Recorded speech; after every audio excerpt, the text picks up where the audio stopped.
Bonjour, chers parents du 21e siècle, et merci de prendre part à cette édition du 9 mars 2022. Eh bien, chers parents du 21e siècle, on est ici pour que vous puissiez retrouver l'assurance et la fierté d'entrer dans votre rôle de parent.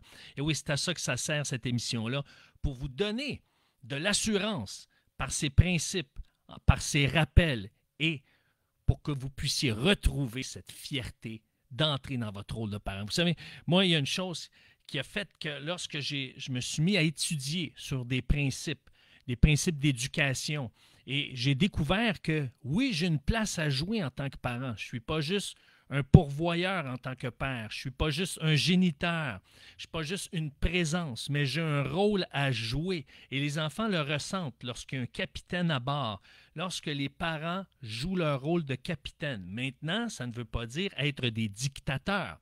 Il y a un temps pour imposer son autorité, spécialement entre 0 et 7 ans. On va le voir tout à l'heure. Mais il y a un temps, à un moment donné, pour donner une certaine liberté et pour devenir un guide, devenir une présence rassurante et pour être là pour stimuler le raisonnement de nos jeunes. Et c'est pour ça qu'on va voir cette semaine comment réagir lorsque mon enfant me manque de respect. Premièrement, on peut minimiser cette façon de faire. Hein? Vous savez, il y a plusieurs adolescents qui vont manquer de respect envers l'autorité, envers les adultes, ou ils vont faire preuve de fanfaronnade, de bravoure, ils vont se montrer braves en insultant des gens. Mais vous savez, il y a moyen de minimiser cet impact-là et de se servir de cet élan-là pour les amener à croître et à se développer dignement. Maintenant, c'est ça notre rôle de parent.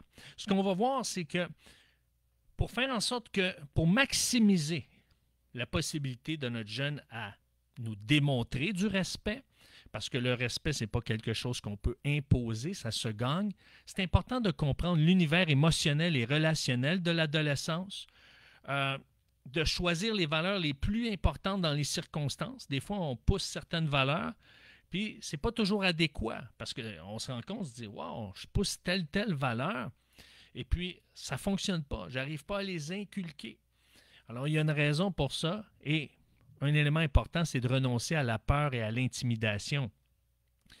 À l'adolescence, on va gagner beaucoup plus de points par notre influence que par notre autorité. Pourquoi? Parce que la résistance d'un adolescent est toujours le signe d'un déséquilibre entre le contrôle qu'on veut lui imposer et la liberté dont il jouit. C'est ce que John Gray explique dans son livre « Les enfants viennent du paradis ».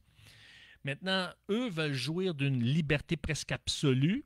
Nous, on veut tenter de les contrôler, de les encadrer pour les amener à éviter de vivre des douleurs ou à causer des méfaits. Et c'est pour ça qu'il y a un jeu d'équilibre. Et cet équilibre-là se joue davantage dans notre influence, dans notre capacité à garder la relation que par notre contrôle ou notre autoritarisme. Donc, le premier point, comprendre l'univers émotionnel et relationnel de l'adolescence, c'est important parce que le ressenti, l'univers émotionnel est très présent chez l'adolescent et souvent on veut l'encadrer pour qu'il puisse raisonner comme nous, pour qu'il puisse inculquer les valeurs qu'on veut lui inculquer. Maintenant, c'est correct, la motivation, elle est saine, elle est noble, mais ce qu'il faut comprendre, c'est le développement du jeune.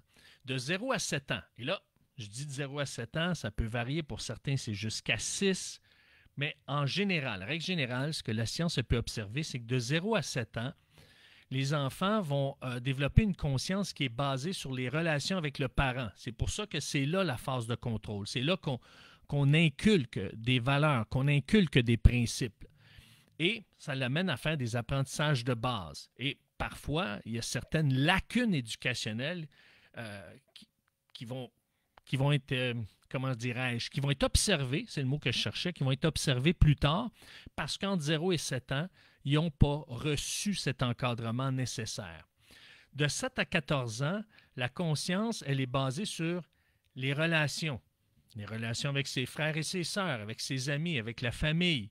Ça peut être avec les parents, ça peut être avec la famille élargie, cousins, cousines, oncles, tantes, etc.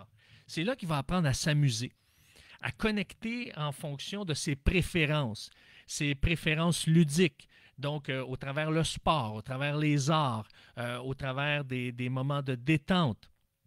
C'est là qu'il va apprendre à développer des relations en fonction des intérêts communs.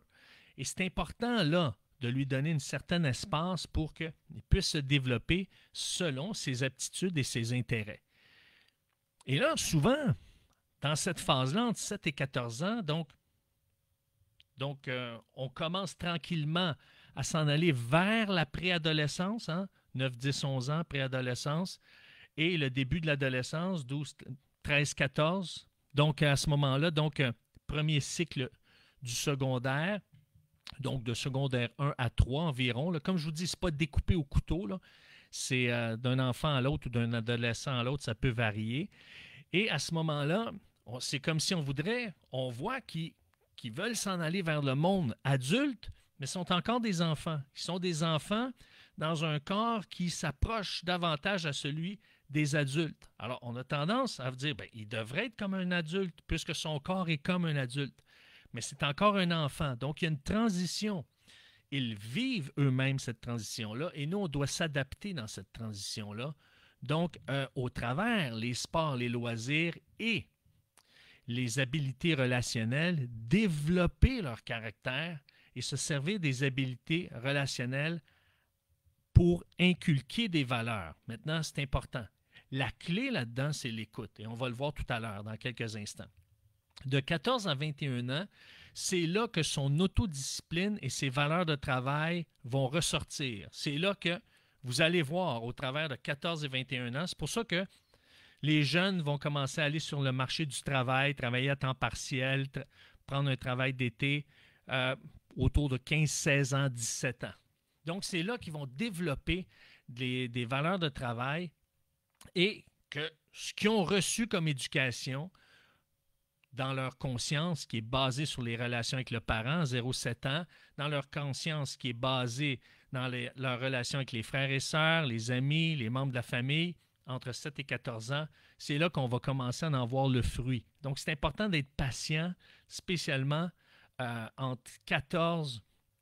autour de 14 ans, là, de commencer à être patient parce qu'il est en train, à partir de 14 ans, de développer ces valeurs-là d'autodiscipline et ce n'est pas toujours facile. Donc, c'est pour ça qu'il faut choisir les valeurs les plus importantes dans les circonstances. Parce que on va se dire, par exemple, un enfant de la difficulté à faire son lit ou un adolescent de la difficulté à faire son lit le matin. Donc, à un moment donné, il faut choisir quelle est la valeur la plus importante. Est-ce que c'est le contrôle de soi, le contrôle de son impulsivité, ou l'abstinence du mal, ou l'abstinence de la paresse? Voyez-vous? Parfois, on lutte contre quelque chose alors que c'est important d'inculquer un élément qui est très positif. Un exemple que John Gray donne dans son livre. Sa fille avait de la difficulté avec le langage. Moi, je me souviens, j'ai eu 2 adolescents à un moment donné. Et puis, il est arrivé une séquence où est-ce que le langage n'était pas approprié. Et le langage d'un de mes enfants ne correspondait pas aux valeurs et ne correspondait pas au vocabulaire qui pouvait sortir de notre bouche. Hein? Ça ne correspondait pas à notre façon de parler. Maintenant, moi, j'ai connu la phase autoritaire en disant « Tu ne parleras pas comme ça, puis je ne veux plus que tu dises ce mot-là, puis je suis tanné, puis voici une conséquence. » Jusqu'à un moment donné, j'ai vu que ça ne fonctionnait pas, donc je suis devenu permissif, j'ai laissé aller. Mais ce que j'aime, c'est que John Gray me ramène à l'ordre. Lui, ce qu'il dit, il dit, c'est pas comme ça, Éric, tu aurais dû fonctionner. Ah non? Expliquez-moi, M. Gray. Alors, lui, ce qu'il propose, c'est de développer une relation avec le jeune en disant, OK, je comprends que parfois tu utilises certains mots dans certains contextes, mais maintenant, quand tu as le goût, demande-moi la permission.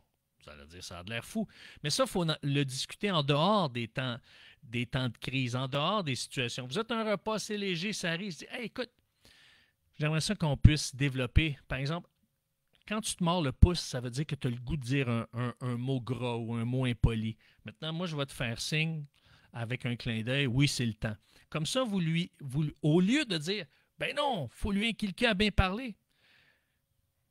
Si ça ne fonctionne pas, OK, apprenez-lui au moins le contrôle, de contrôler sa langue, de dire, oui, il y a des temps, des circonstances, on est tout seul, tous les deux, ça se dit, tu es à la caisse, il y a une caissière, il y a du monde autour, il fait ça, tu fais non, en voulant dire, c'est pas le temps. Donc, vous lui inculquez d'autres valeurs, la valeur du contrôle, la valeur justement de travailler en équipe. Alors, parfois, on a des standards un peu trop élevés dans les circonstances. Plus tard, on pourra les inculquer, quand justement, il y aura développé un peu plus d'autodiscipline. Donc, c'est une question de discernement ici. Ce n'est pas une question de compromis. C'est une question de discernement. Donc, c'est important d'apprendre à gérer les contextes. Et troisième point, renoncer à la peur et à l'intimidation ou à la culpabilisation. Parce que les ados recherchent la justice, l'équité. Et si je me conduis en dictateur, eh bien, je vais créer de la résistance. Alors, si par exemple, mon adolescent me fait une confidence, puis il me dit « Hey, j'ai des amis là, qui ont manqué leur cours parce qu'ils sont allés fumer un joint. » Puis là, vous commencez à dire « Ben non, c'est pas correct, il manque ses cours, son éducation, puis un joint, c'est pas bon pour la santé. » Tout ça, c'est vrai. Mais si vous avez une autre approche en disant « Toi, qu'est-ce que tu en penses? Est-ce que c'est une bonne chose? » Vous le laissez parler. Puis à la fin, au lieu de dire, puis s'il dit, ouais, toi, qu'est-ce que t'en penses, pas, ou qu'est-ce que t'en penses, man? Selon toi, qu'est-ce que tu penses que j'en pense? Tu penses ça. Pourquoi tu penses que je pense ça? Laissez-le parler sur ce qu'il pense de vous. Et si, par exemple, c'est pas tout à fait exact, à la fin, je dis, hey, c'est intéressant que tu penses ça de moi, mais il y a peut-être tel point. Avais-tu pensé à ça? Et là, ça devient une discussion beaucoup plus harmonieuse, moins confrontante. Et là, à ce moment-là, qu'est-ce que ça fait? Votre enfant, votre adolescent a davantage le goût de discuter avec vous. Parce que les adolescents, en règle générale, se rebellent quand ils ne sont pas libres d'être eux-mêmes. Je vois que le temps file. Alors, la semaine prochaine, de quoi va-t-il être question? Eh bien, est-ce possible d'inspirer mon ado à coopérer davantage? On voit ça la semaine prochaine. Et si jamais il y a des tensions entre vous et votre adolescent, je vous invite à m'écrire à leblogueur@ericlantier.net. J'ai une démarche toute simple à vous proposer, une démarche de libération émotionnelle et relationnelle qui va vous aider à rebâtir une relation de confiance. Sur ce, je vous dis à la semaine prochaine. Écrivez-moi à leblogueur@ericlantier.net. À la semaine prochaine, chers parents du 21e siècle. Au revoir.